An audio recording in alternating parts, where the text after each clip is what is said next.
The massive concert hall buzzed with excitement as the last notes of Franz Liszt's La Campanella hung in the air. Victor Harrington's fingers had just danced across the keys with such precision that the audience sat stunned for a moment before erupting into thunderous applause. He rose from the bench with practiced grace, his tall figure cutting an impressive silhouette against the gleaming black grand piano.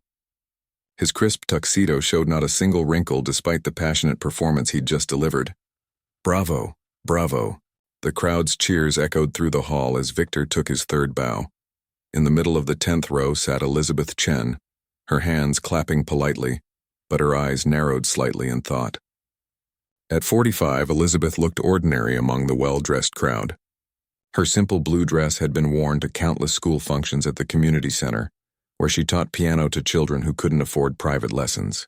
Her dark hair was pulled back in a practical bun, with a few strands that had escaped during her drive to the city.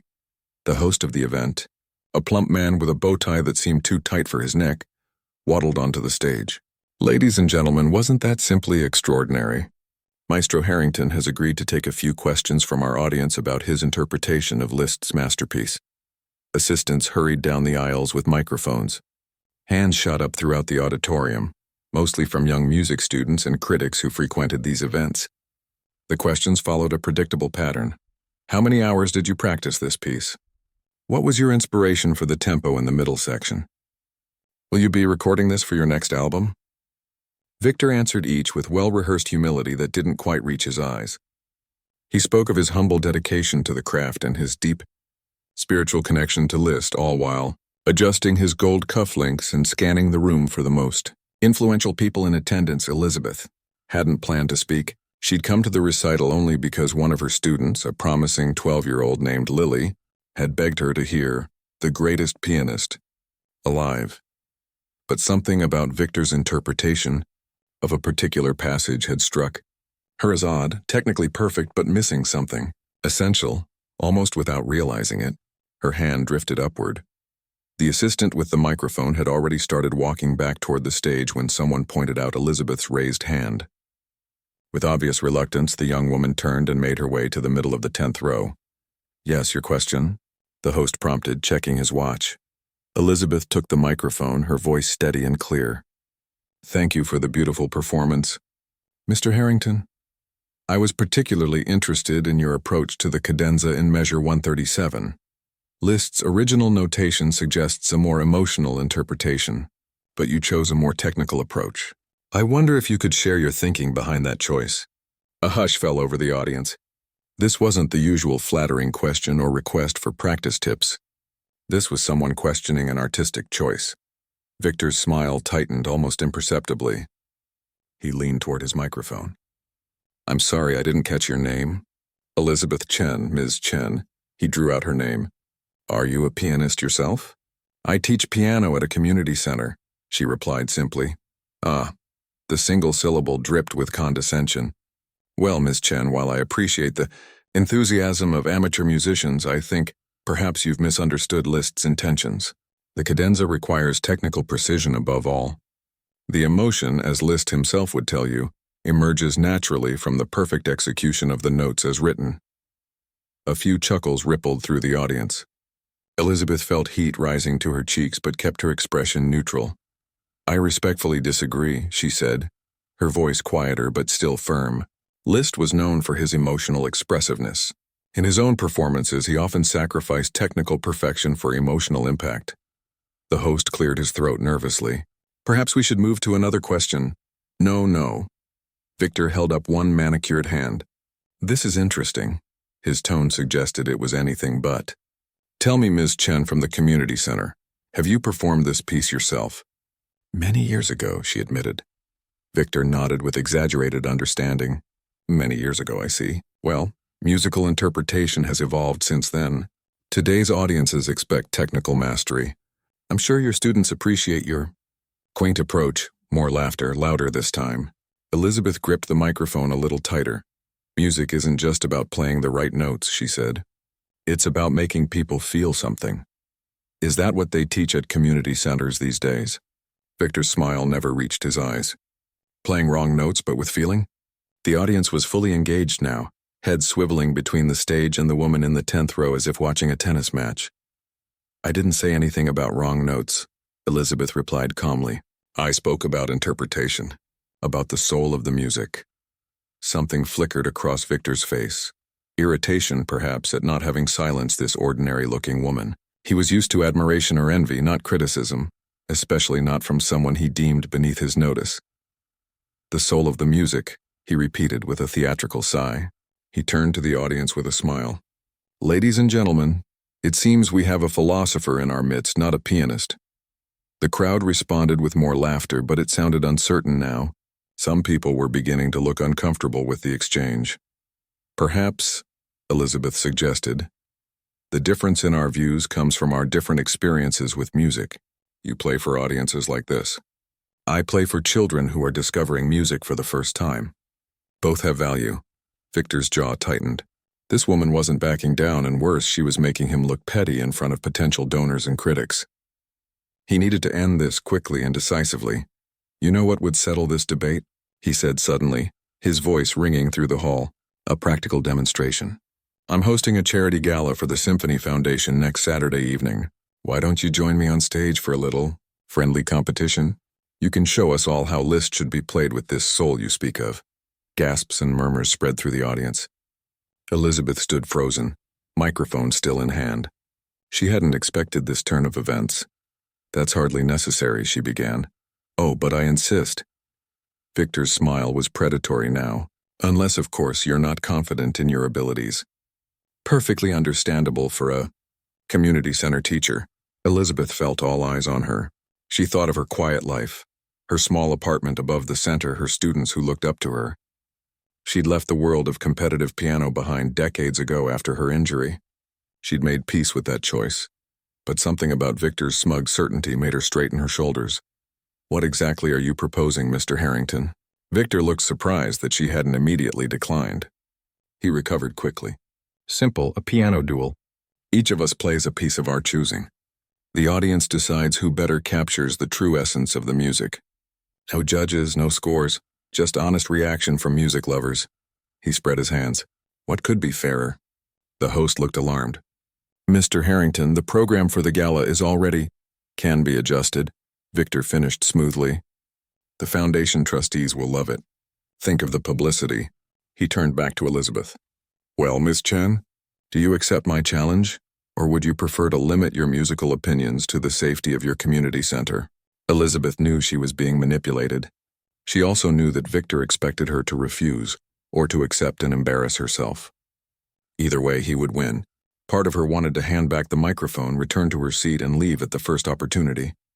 Instead, she heard herself say, "I accept." More gasps, louder this time. Victor's smile faltered for just a moment before returning, wider and more artificial than before. "Excellent. My assistant will contact you with the details."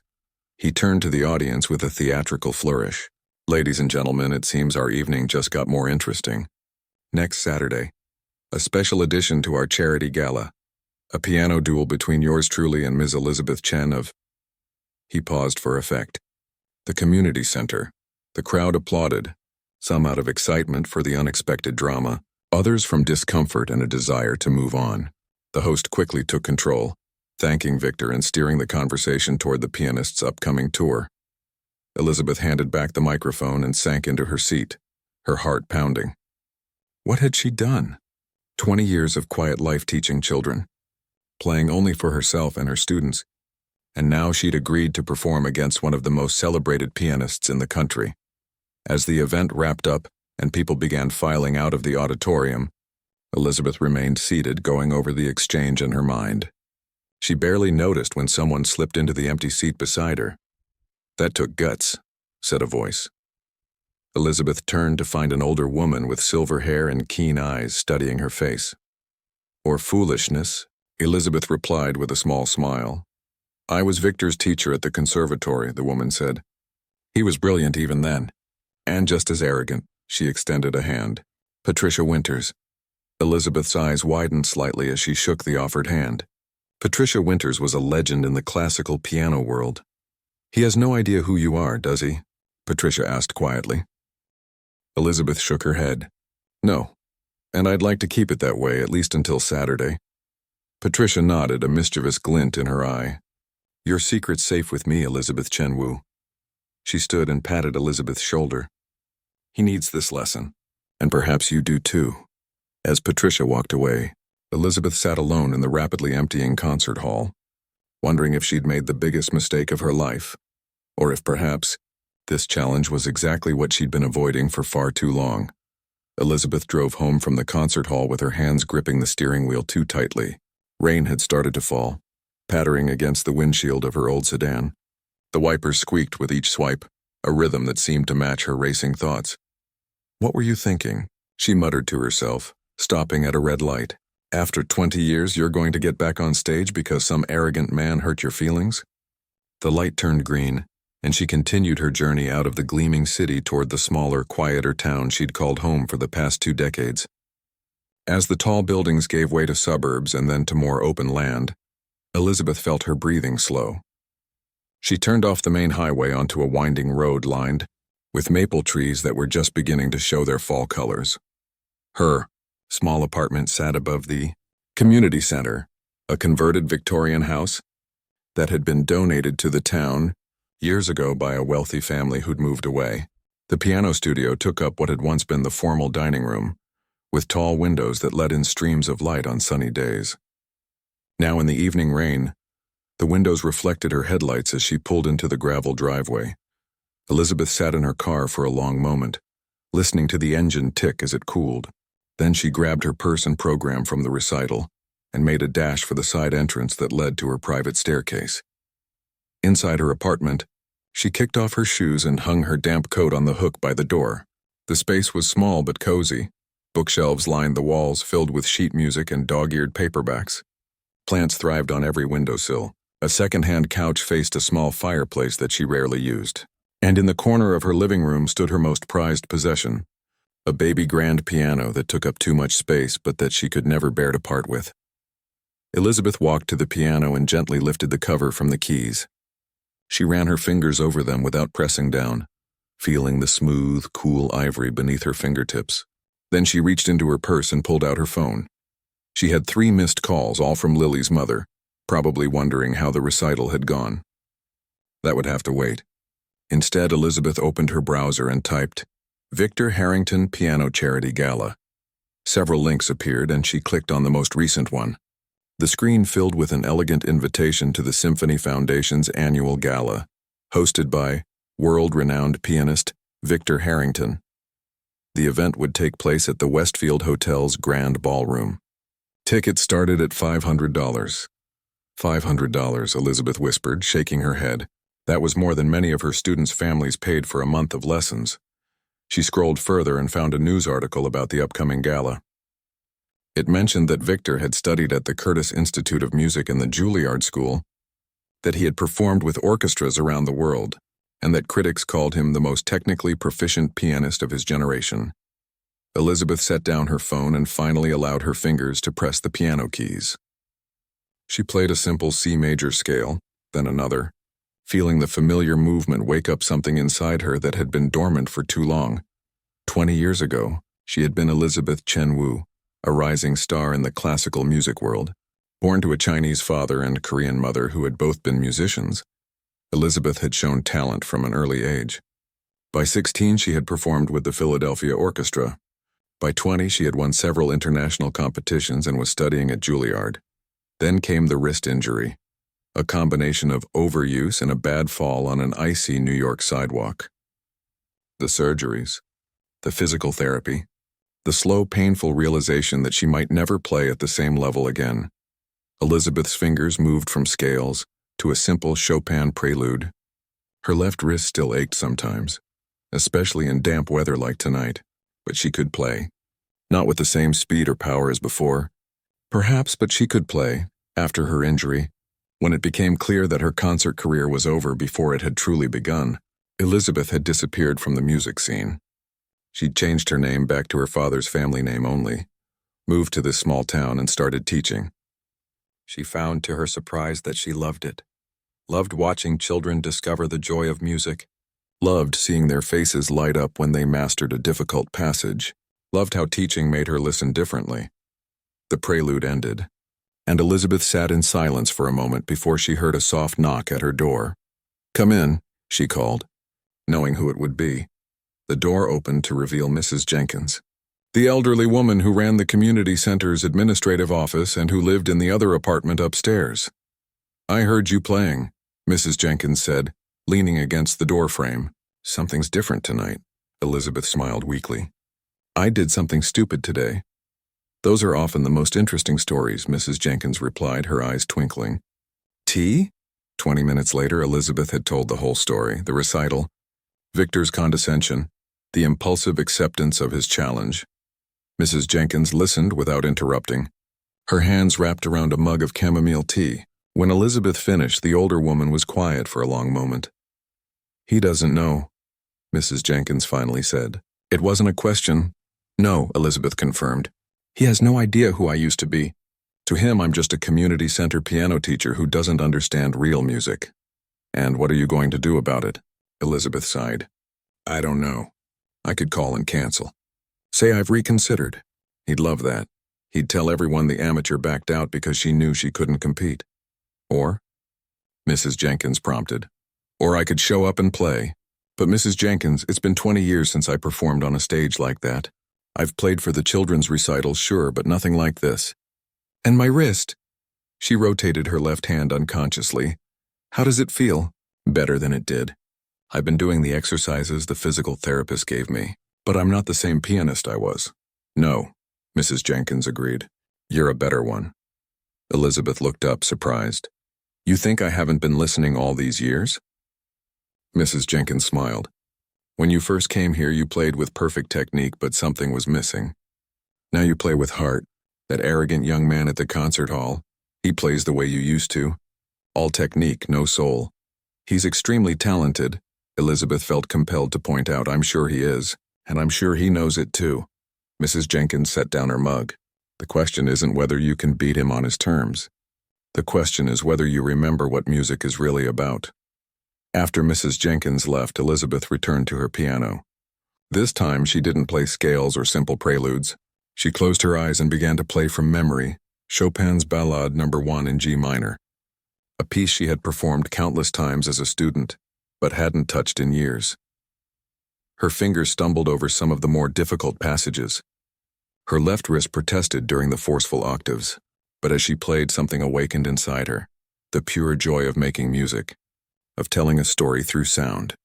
She played until midnight, then fell into bed, exhausted but with a strange sense of peace. The next morning, Elizabeth was awakened by her phone ringing. It was an unfamiliar number. "Hello?" she answered groggily. "Is this Elizabeth Chen?" a crisp voice asked. "Yes, it is." "This is Andrea Powell, Mr. Harrington's personal assistant. I'm calling about the piano duel at the Symphony Foundation Gala." Elizabeth sat up, suddenly wide awake. "Yes? Mr. Harrington has asked me to confirm your participation and to get some information for the program. He also wants to know what piece you'll be performing so there's no duplication." The business-like tone made it clear that Andrea expected Elizabeth to have changed her mind overnight. There was a note of surprise when Elizabeth replied, "Please tell Mr. Harrington that I'll be playing Chopin's Ballade No. 1 in G minor." There was a pause.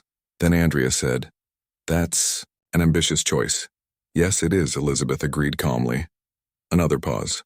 "Mr. Harrington will be playing Rachmaninoff's Piano Concerto No. 3 with orchestral accompaniment from the symphony." Of course he would. One of the most technically challenging pieces in the repertoire, and with an orchestra behind him. Elizabeth's piece would be just her alone at the piano. "The gala begins at 7, Andrea continued. "You'll need to arrive by 5 for sound check. Do you have appropriate attire for a black tie event?" Elizabeth thought of her simple blue dress from the recital. "I'll find something." After hanging up, Elizabeth looked at the time. 8:15 a.m. Her first student wouldn't arrive until 10. She got up, made a cup of coffee, and returned to the piano. By the time her students began arriving, Elizabeth had made a decision. As 12-year-old Lily bounded up the stairs for her lesson, Elizabeth greeted her with unusual intensity. "Lily, I need your help with something." Lily's eyes widened.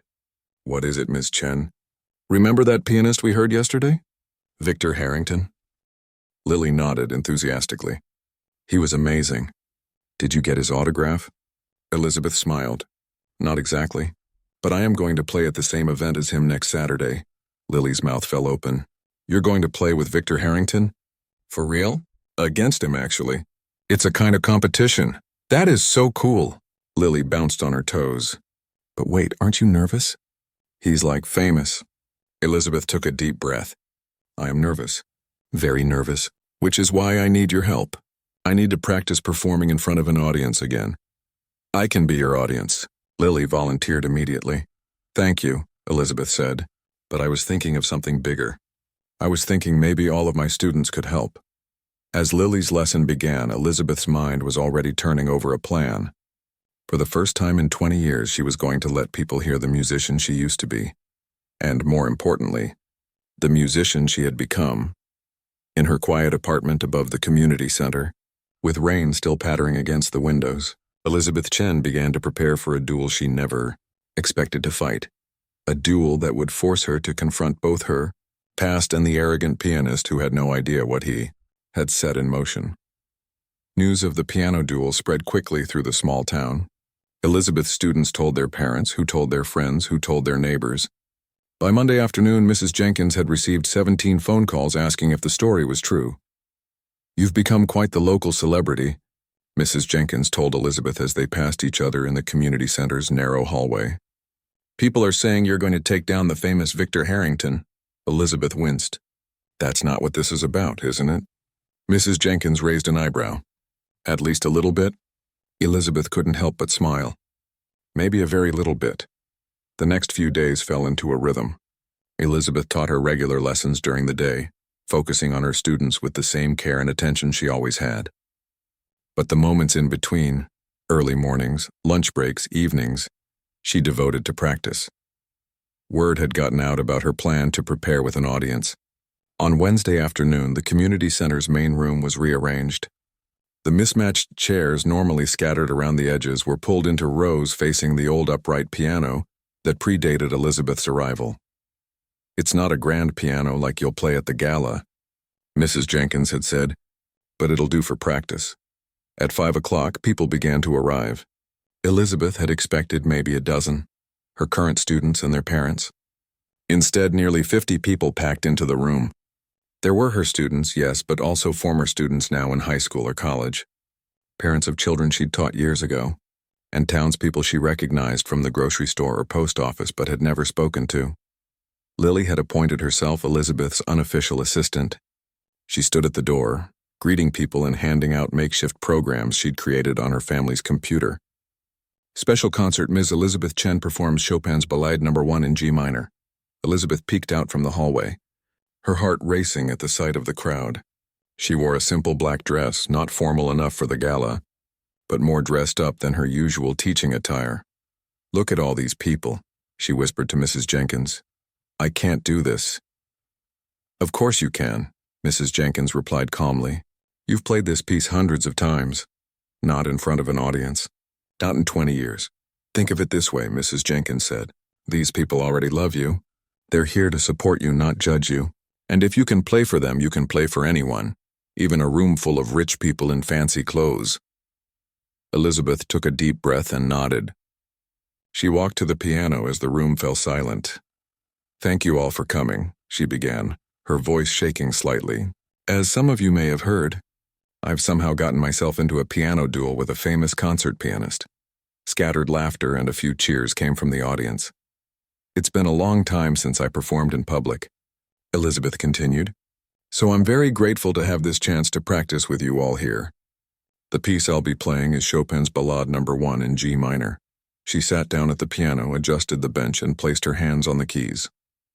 For a moment she felt frozen, aware of all the eyes on her. Then she glanced up and saw Lily in the front row, giving her a thumbs up. Next to Lily sat 7-year-old Zach, who always forgot to practice but who played with unmatched enthusiasm. Behind them was Mr. Patel, whose daughter had taken lessons for 6 years before leaving for college. These weren't strangers. This was her community. Elizabeth began to play. The opening notes of the ballade floated through the room, gentle, questioning like the beginning of a story. As the piece progressed, building in complexity and emotion, Elizabeth felt her nervousness fade. Her fingers found the keys without conscious thought, muscle memory taking over. When she reached the faster sections, she felt a twinge in her left wrist but pushed through it, losing herself in the music. The final moments of the piece were a whirlwind of notes, demanding all her concentration and skill. As she struck the final chords, there was a split second of silence before the room erupted in applause. Elizabeth looked up, dazed, to see the entire audience on their feet. Lily rushed forward with a bouquet of flowers clearly gathered from Mrs. Jenkins' garden. "That was amazing, Miss Chen. You're going to beat him for sure." Elizabeth accepted the flowers with a laugh. "It's not about beating anyone, Lily. It's about playing the best music I can." But as people crowded around to congratulate her, Elizabeth couldn't help but feel a spark of confidence. She might not be able to match Victor's technical brilliance, but she could play with heart. Maybe that would be enough. The impromptu recital became a nightly event. Each evening, Elizabeth played for a growing audience, gaining confidence with each performance. Sometimes she played the entire ballade. Other times, she focused on specific sections that gave her trouble. Her left wrist grew stronger, though she was careful not to push it too far. On Thursday, a local reporter showed up and asked to write a story about the piano teacher taking on the classical music establishment. Elizabeth tried to downplay the drama, but agreed to a short interview and photo. By Friday, the story had been picked up by the city newspaper. Small-town piano teacher challenges world-famous pianist. Elizabeth was mortified when she saw the headline. "They're making it sound like some kind of boxing match," she complained to Mrs. Jenkins. "People love an underdog story," Mrs. Jenkins replied with a shrug. Meanwhile, across the city in his luxury penthouse apartment, Victor Harrington was also preparing, though with considerably less enthusiasm than he'd initially shown for the duel. The morning after the recital where he'd challenged Elizabeth, Victor had woken with a vague sense of regret. Challenging an amateur to a public competition was beneath his dignity. What had he been thinking? It would be like a chess grandmaster challenging a hobbyist. There was no glory in winning and only embarrassment if the match was even remotely close. Still, he'd made the challenge publicly, and now it was being promoted as part of the gala. His manager had even suggested they highlight it in press releases, spinning it as Victor Harrington's commitment to music education in communities. The foundation trustees were delighted with the additional publicity. So Victor practiced his Rachmaninoff with grim determination, determined to deliver a performance so stunning that everyone would forget the silly duel had ever been his idea. He'd make it clear through his playing that there was no comparison between a professional of his caliber and a community center teacher. On Friday morning, Andrea brought him coffee and the day's schedule. "The symphony confirmed they can rehearse with you at 3, she said. "And the city newspaper wants a comment about the piano duel for tomorrow's article." Victor looked up from his breakfast. "What article?" Andrea handed him her tablet. On the screen was the story about Elizabeth, complete with a photo of her sitting at an old upright piano, surrounded by children. Victor skimmed the article with growing disbelief. According to the reporter, Elizabeth Chen was a beloved figure in her community, who had taught piano to generations of children, many from families who couldn't afford lessons elsewhere. The article quoted one parent saying, "Ms. Chen taught my daughter that music isn't about being perfect. It's about expressing yourself." Worse, the story had unearthed a small detail that made Victor's stomach clench. Apparently, Elizabeth had once been a student at Juilliard. The article didn't say much more than that, noting only that Ms. Chen's promising career was cut short by an injury. Victor handed the tablet back to Andrea. "Tell them I have no comment." "Are you sure? It might look—" "I said no comment." Victor stood up from the table. "I need to practice." For the rest of the day, Victor threw himself into rehearsal with an intensity that surprised even the symphony conductor. He drove himself mercilessly, demanding perfection in every note of the Rachmaninoff concerto. By evening, his fingers were sore and his shoulders tight with tension. As he soaked his hands in warm water, trying to relax the overworked muscles, Victor found himself thinking about the photo of Elizabeth in the newspaper. There had been something in her eyes, a quiet confidence that bothered him. And Juilliard? How had he not known that? He prided himself on recognizing everyone in the classical music world. "Andrea," he called, "find out more about Elizabeth Chen. When was she at Juilliard? Who did she study with? What competitions did she win?" Andrea looked up from her laptop where she'd been answering Victor's emails. "I already did. And it's strange," Andrea said slowly. "There's almost nothing about her online before about 20 years ago.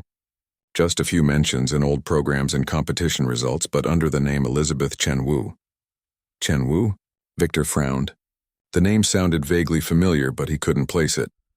"I found one article from a music journal archived online," Andrea continued.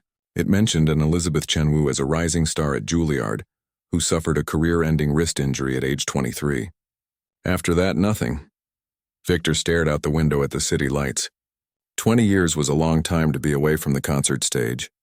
Whatever talent this woman once had would be rusty at best, gone at worst. And a wrist injury? She wouldn't be able to handle the technical demands of a piece like the Chopin Ballade.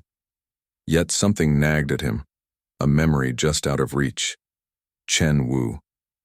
Where had he heard that name? "I need to make a call," he said suddenly. In his home office, Victor dialed a number he rarely used. After several rings, a gruff voice answered. "This better be important, Victor. It's nearly midnight." "Professor Winters," Victor said. "I need to ask you about a former student, Elizabeth Chen Wu." There was a long pause on the other end of the line. Then Patricia Winters, Victor's former teacher and one of the most respected piano instructors at Juilliard, let out a soft laugh. "So you finally figured it out," she said. "I wondered how long it would take you." "Figured what out?" "Do you know her?" "Know her?" Patricia's voice held a note of disbelief. "Victor, before her injury, Elizabeth Chen Wu was going to be what you are now, probably better. She had what you've always lacked." Victor felt his face grow hot. "And what's that?" "Heart," Patricia said simply. "Technical brilliance can be developed with enough practice. What Elizabeth had was innate, an ability to make people feel the music, not just hear it." "If she was so talented," Victor snapped, "why haven't I heard of her?" "Because she disappeared after her injury. Changed her name back to just Chen, moved away. I tried to keep in touch, but she wanted a clean break from that world." Patricia paused. "She was at your recital, wasn't she? The woman who questioned your interpretation of Liszt." Victor said nothing, but his silence was answer enough.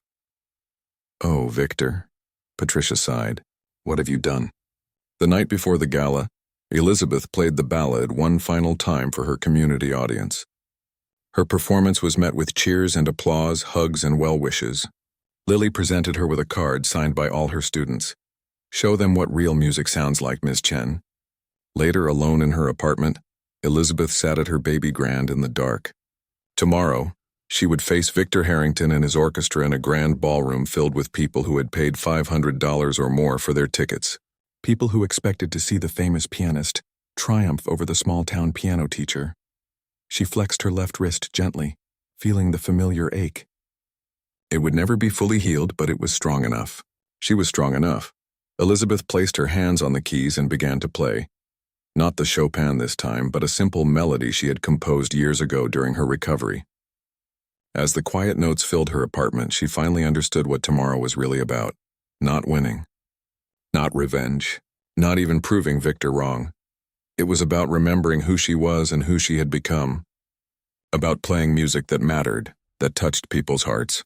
If she could do that even for a moment in that fancy ballroom, then whatever happened afterward wouldn't matter at all. The Westfield Hotel's grand ballroom gleamed with old-world luxury. Crystal chandeliers cast a warm glow over tables dressed in white linen and adorned with centerpieces of orchids and roses. Men in tuxedos and women in evening gowns mingled near a bar staffed by bartenders in crisp white jackets. At the front of the room, a stage had been set up with two grand pianos. One for Victor, one for Elizabeth, and space for the small chamber orchestra that would accompany Victor's performance. Elizabeth arrived at exactly 5 o'clock, as instructed. She wore a simple black gown she'd found at a second-hand shop and altered herself. It wasn't designer, but it was elegant enough. Her hair was pulled back in a neat bun, and she wore the pearl earrings that had belonged to her mother. As she approached the hotel entrance, Elizabeth spotted a group of familiar faces gathered on the sidewalk. Mrs. Jenkins, Lily, and her parents, several other students and their families, Mr. Patel, and at least a dozen other people from town. They were dressed in their Sunday best, clearly planning to attend the gala. "What are you all doing here?" Elizabeth asked, surprised. "Supporting you, of course," Mrs. Jenkins said. Lily bounced forward, excitement making her words tumble out in a rush. "We all bought tickets. Well, not me, but my parents did, and they're bringing me. We wouldn't miss it for anything." Elizabeth looked at the group in disbelief. "But the tickets are so expensive." "We pooled our money," Mr. Patel explained. "Some of us bought tickets and we're sharing them, taking turns going in to watch different parts of the evening. Plus," Mrs. Jenkins added with a wink, "I know the catering manager. He said once dinner is over and the performance part begins, they don't check tickets as closely. We might all end up inside by the time you play." Elizabeth felt a lump form in her throat. "I don't know what to say." "Just play like you did for us," Lily said, giving Elizabeth a quick hug. "That's all." Inside, Elizabeth was directed to a small room off the main ballroom where she could warm up. The space was barely larger than a closet, with just enough room for a keyboard and a chair. She was practicing a difficult passage when a knock came at the door. 10 minutes until sound check. "Ms. Chen," a young man in a headset informed her. Elizabeth nodded and followed him to the ballroom, which was empty except for technicians adjusting microphones and lights. She walked onto the stage, feeling small in the vast space. "You'll be at this piano," the technician said, pointing to the instrument on the left. "Mr. Harrington will be at the other one with the orchestra behind you both." Elizabeth sat down at the piano, a magnificent Steinway that probably cost more than she earned in 5 years. She played a few notes, feeling the action of the keys, the responsiveness of the instrument. It was perfect, of course, Ms. Chen. She looked up to find Victor Harrington standing at the edge of the stage. He was dressed casually in slacks and a sweater, his formal attire presumably waiting for the evening. Up close, she could see that he was younger than she'd initially thought, probably in his mid-30s, about 10 years her junior. "Mr. Harrington," she acknowledged with a nod. He approached the piano, his expression unreadable. "I understand you once studied at Juilliard." So he'd done his research. "Yes, a long time ago, with Professor Winters." Elizabeth's fingers stilled on the keys. "Yes." Victor seemed about to say something more, but instead turned away. "I'll let you finish your sound check. We should both conserve our energy for tonight." As he walked off stage, Elizabeth had the distinct impression that Victor Harrington was not at all the arrogant, dismissive man he'd been at the recital. He seemed uncertain. The hours before the performance passed in a blur. Elizabeth was given a small plate of food in her warm-up room, but found she couldn't eat. She practiced in short bursts, careful not to tire her hands or wrist. At 7, she heard the ballroom filling with people, the murmur of conversation, the clinking of glasses, occasional laughter. At 8:30, there was another knock on her door. "Ms. Chen, they're ready for you backstage." Elizabeth took a deep breath, smoothed her dress, and followed the assistant through a series of hallways to the wings of the stage. From there, she could see the ballroom was packed with elegantly dressed people seated at round tables. The dinner dishes had been cleared away, and a sense of anticipation filled the air. On the other side of the stage, she glimpsed Victor in his tuxedo, surrounded by his entourage, Andrea, the conductor, several others she didn't recognize. He was focused, his face set in lines of concentration. The Foundation's chairman stepped to the microphone at center stage. "Ladies and gentlemen, welcome to the Symphony Foundation's annual gala. We have a special treat for you tonight, a unique musical event we're calling A Conversation Between Pianos. First, our honored host, the incomparable Victor Harrington, will perform Rachmaninoff's Piano Concerto No. 3, accompanied by members of the City Symphony." Applause filled the room as Victor strode onto the stage, acknowledging the audience with a practiced bow before taking his seat at the piano. The conductor raised his baton, and the orchestra began the opening notes of the concerto. From her position in the wings, Elizabeth watched Victor's performance with professional appreciation.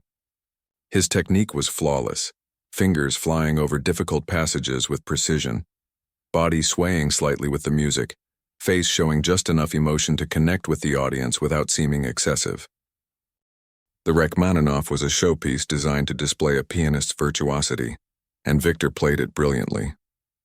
Every run was crystal clear, every chord perfectly balanced. As the piece built to its thunderous conclusion, the audience was completely under his spell. The final notes rang out, and the ballroom erupted in a standing ovation. Victor stood to acknowledge the applause, his expression one of satisfaction mixed with relief. He bowed to the audience, to the conductor, to the orchestra. As the applause finally died down, the chairman returned to the microphone. Ladies and gentlemen, that was truly spectacular. And now for the second half of our musical conversation, please welcome Ms. Elizabeth Chen, who will perform Chopin's Ballad No. 1 in G minor. The applause for Elizabeth was polite but noticeably less enthusiastic. These people didn't know her. They had come to hear Victor Harrington, and many probably viewed this portion of the evening as an unnecessary addition. Elizabeth walked onto the stage, conscious of hundreds of eyes following her. She saw Victor take a seat in the front row, his expression now unreadable. In the back of the ballroom, she spotted Mrs. Jenkins and several faces from town who had managed to get inside as promised. She sat at the piano, adjusted the bench, and placed her hands on the keys. The ballroom fell silent, waiting. For a moment, Elizabeth felt paralyzed. The grandeur of the room, the expectant faces, the memory of Victor's dazzling performance, it was all overwhelming. Then she caught sight of Lily standing against the back wall, giving her the same thumbs up she'd given at the community center. Elizabeth closed her eyes, took a deep breath, and began to play. The opening notes of the ballade floated through the ballroom, gentle, questioning, like the beginning of a story. Elizabeth felt the familiar weight of the keys beneath her fingers, heard the perfect resonance of the Steinway piano. As she moved into the main theme, she thought of her students, of the joy on their faces when they mastered a difficult piece. She thought of her parents, both gone now, who had given her the gift of music.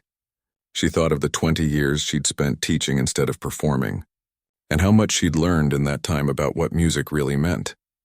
The ballad built in intensity, and Elizabeth gave herself over to it completely. Her technical skills, though rusty, were returning, muscle memory taking over in the difficult passages. When her left wrist began to ache during a series of powerful chords, she adjusted, finding a way to express the music's power without causing pain. Unlike Victor's performance, which had been a brilliant display of technical mastery, Elizabeth's playing told a story. Each phrase connected to the next with meaning and purpose. The quiet moments were filled with tenderness, the forceful ones with genuine passion rather than mere volume. In the audience, people who had been checking their phones or whispering to their companions fell silent, drawn in by the narrative quality of her playing. Many closed their eyes, transported by the music to memories of their own. Moments of love, of loss, of hope. Victor sat motionless in the front row, his expression shifting from assessment to surprise to something deeper and more complicated. As Elizabeth reached the tumultuous final section of the piece, he leaned forward slightly as if physically drawn to the music. For Elizabeth, the world had narrowed to just her hands on the keys and the story she was telling through them. The years fell away, not returning her to who she had been before her injury, but revealing who she had become since. A musician whose understanding of life enriched her understanding of music. As she played the final notes of the ballade, there was a moment of complete silence in the ballroom. Then, like a wave breaking, applause crashed through the room. People rose to their feet, some wiping away tears, others smiling in wonder. Elizabeth stood, somewhat dazed by the response. She bowed to the audience, her eyes finding her supporters from town in the back of the room, all on their feet, Mrs. Jenkins dabbing at her eyes with a handkerchief, Lily jumping up and down with excitement. As she turned to leave the stage, Elizabeth found Victor standing there. The audience, seeing them together, increased their applause, anticipating some kind of joint bow or acknowledgement of their duel. Instead, Victor stepped close to Elizabeth and said quietly, so only she could hear, "I think we both know who won tonight." Before she could respond, he took her hand, gently, mindful of her wrist, and raised it high, presenting her to the audience like a victor in a boxing match. The crowd roared its approval at this gesture of sportsmanship. As they stood there, hands clasped, Elizabeth looked at Victor and saw that the arrogance had vanished from his face. In its place was something new, respect certainly, but also a question, as if he was seeing something he hadn't known existed. The chairman approached with a microphone. "Ladies and gentlemen, wasn't that remarkable? I think we can all agree that music was the real winner tonight. Please show your appreciation once more for Mr. Harrington and Ms. Chen." Another round of applause washed over them. As it began to fade, Victor released Elizabeth's hand and stepped to the microphone. "If I may," he said, his voice carrying through the ballroom, "I'd like to say something." The room quieted immediately. "Tonight was billed as a duel," Victor continued. "A competition between pianists. That was my doing, and I was wrong." He turned to look at Elizabeth. "What we heard tonight wasn't a contest. It was a master class in what music is truly about. Ms. Chen reminded all of us, especially me, that perfect notes mean nothing without the heart behind them." There was a murmur of surprise from the audience. Victor Harrington, famous for his ego almost as much as for his playing, was publicly acknowledging another musician's superiority. "Thank you," he said simply to Elizabeth, then turned and walked off stage. Elizabeth stood alone in the spotlight, overwhelmed by what had just happened. In the back of the ballroom, she saw her students and friends from town cheering wildly. In the front row, Patricia Winters was smiling with quiet satisfaction. And somewhere inside herself, Elizabeth felt a door that had been closed for 20 years slowly begin to open again. The morning after the gala, Elizabeth woke to sunlight streaming through her bedroom window. For a moment she lay still, wondering if the events of the previous night had been a dream. Then her phone buzzed with an incoming message. Then another and another. She reached for it and found dozens of notifications, text messages from friends, emails from strangers, missed calls from numbers she didn't recognize. The local newspaper had published an online article about the piano duel with the headline, "Local Teacher Stuns Audience at Symphony Gala." There were messages from her students and their parents, all bubbling with excitement and pride. Mrs. Jenkins had texted, "Told you so. Breakfast at the diner when you're ready."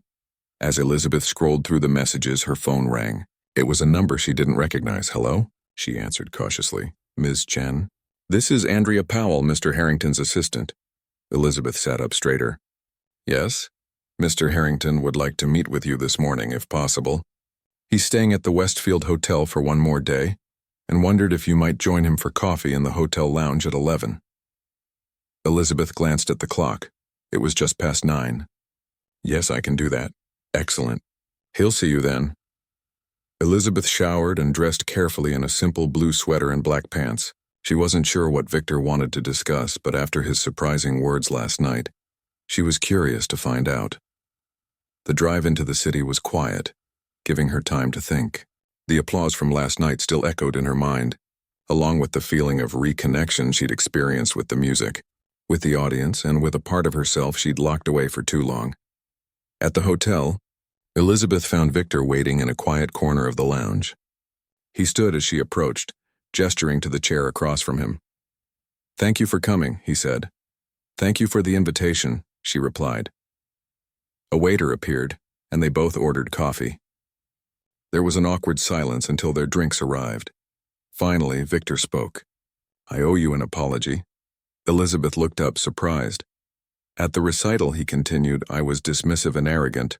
I challenged you publicly to embarrass you, not because I had any interest in a musical dialogue." "Why are you telling me this?"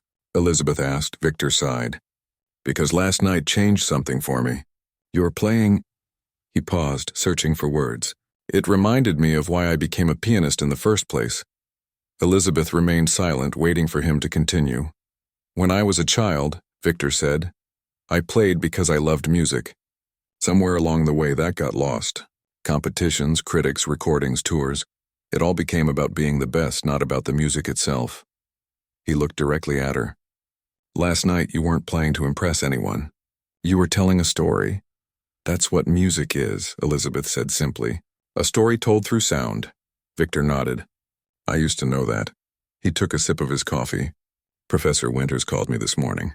She had quite a lot to say about my performance and yours." Elizabeth smiled, imagining Patricia's forthright critique. "She also mentioned something else," Victor continued. "The Chen Wu Foundation for Musical Education. She thought we might discuss it." Elizabeth's eyes widened. "She told you about that?" "Only that it was an idea you'd had years ago before your injury. A way to bring music education to children who wouldn't otherwise have access to it." "It was a dream," Elizabeth said softly. "I'd almost forgotten." "I'd like to help make it real," Victor said. Elizabeth stared at him. "What?" Last night's gala raised over $200,000 for the Symphony Foundation. That's important work, but it primarily benefits people who already have access to classical music. Victor leaned forward. What if we created something new? A foundation that brings music to children in communities that have had arts funding cut, that provides instruments and lessons to kids who can't afford them? Why would you want to do this? Elizabeth asked, still stunned by the suggestion. Because you reminded me that music isn't just for concert halls and people in expensive clothes, Victor replied. And because, he hesitated, I think working with you would make me a better musician, maybe a better person. Before Elizabeth could respond, her phone buzzed with an incoming call. It was Lily's mother. I'm sorry, I should take this, she said to Victor, then answered the phone. Hello? Ms. Chen! Lily's voice came through, excited. You're on YouTube. Someone recorded your performance last night and posted it, and it has thousands of views already. What? Elizabeth felt a jolt of surprise. It's everywhere. People are sharing it and saying it's the most beautiful Chopin they've ever heard. There are comments from all over the world. After promising Lily she'd look at the video later, Elizabeth hung up and explained the situation to Victor. He smiled. The power of social media, may I? He held out his hand for her phone. Elizabeth handed it over and Victor quickly found the video. Sure enough, someone had recorded her performance from the audience and it had already gathered over 50,000 views in less than 12 hours. The comment section was filled with praise and questions about who this unknown pianist was. This changes things, Victor said, handing back the phone. You're about to have opportunities, offers. What do you mean? Concert invitations, recording contracts, teaching positions at prestigious schools. Victor's expression was serious. The classical music world is always looking for the next sensation, and right now that's you, the unknown pianist who outplayed Victor Harrington. Elizabeth shook her head. I'm not looking for fame, I know, Victor said, but it may find you anyway. So what will you do with it? It was a question Elizabeth hadn't considered. Last night had been about facing her past and finding closure, not about starting a new chapter. But sitting here with Victor Harrington, the man who had challenged her out of arrogance but was now offering partnership out of respect, she began to see possibilities she hadn't. Imagine the foundation, she said slowly. If people want to hear me play, maybe they'd pay to support music education. Victor nodded. Benefit concerts. Masterclasses. We could tour together, not as competitors but as collaborators. Different styles, different generations united by a common purpose. The idea took root in Elizabeth's mind, growing with each moment. My students, she said. I wouldn't want to abandon them. You wouldn't have to, Victor assured her. We could base the foundation in your town. Use the community center as a starting point and expand from there. They spent the next hour outlining a vision for what would become the Chen Wu Harrington Foundation for Musical Education. Victor's connections and Elizabeth's teaching experience would combine to create something neither could accomplish alone. As they were finishing their second cup of coffee, Elizabeth's phone buzzed again. This time it was Mrs. Jenkins. Are you coming to the diner? The older woman asked when Elizabeth answered. Your fan club is waiting.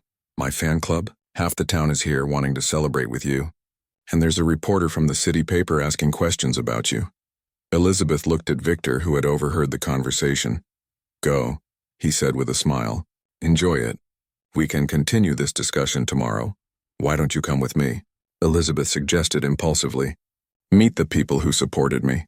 See the community center. Get a feel for what we're trying to build. Victor hesitated, then nodded. I'd like that. An hour later, they walked into the small-town diner, which erupted in cheers at the sight of Elizabeth. Her students rushed to hug her. Their parents offered congratulations, and Mrs. Jenkins beamed with pride. Victor hung back, observing the genuine affection between Elizabeth and her community. When she finally introduced him, there was an awkward moment of silence before Lily stepped forward. Your Rachmaninoff was really good, she said seriously, even if Ms. Chen played better. Victor laughed, a real laugh, not the polished chuckle he used at social functions. She absolutely did, he agreed. That's why I'm here to learn from her. The tension broke, and soon Victor found himself drawn into conversations about music, teaching, and the foundation idea. He watched as Elizabeth moved from table to table, her face glowing with happiness as she shared her experience with people who truly cared about her. Later that afternoon, they visited the community center. Victor examined the old upright piano in the main room, the cramped studio where Elizabeth taught, and the collection of well-used instruments available for students who couldn't afford their own. "It's not much," Elizabeth said, suddenly self-conscious about the shabby furniture and peeling paint. "It's everything," Victor replied quietly. "This is where real music happens."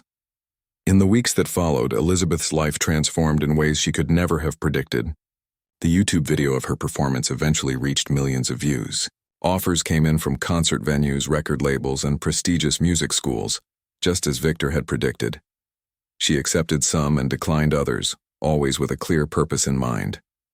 She continued teaching at the community center, but added master classes that brought students from across the country. She performed in concert halls again, but always included pieces composed by her students or inspired by their stories. Victor kept his promise.